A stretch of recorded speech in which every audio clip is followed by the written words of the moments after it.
Welcome to Shims Media.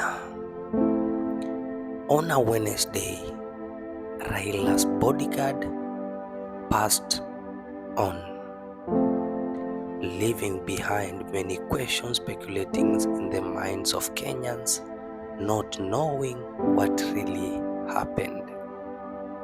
According to reports which has been provided, it is stated that the bodyguard felt unwell a week before meeting his death.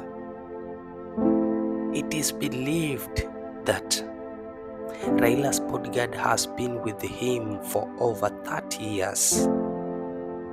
He has seen Raila having more than 4 handshakes. For those who might be asking where this guy came from to be Raila's bodyguard, this is the real answer for you. Raila's bodyguard was Raila's father's bodyguard. Before transferring to Raila, he was the bodyguard to Raila's father, Jaramogi Oginga Odinga. After the passing on of Jaramogi Oginga Odinga, he later transferred to become Raila's bodyguard.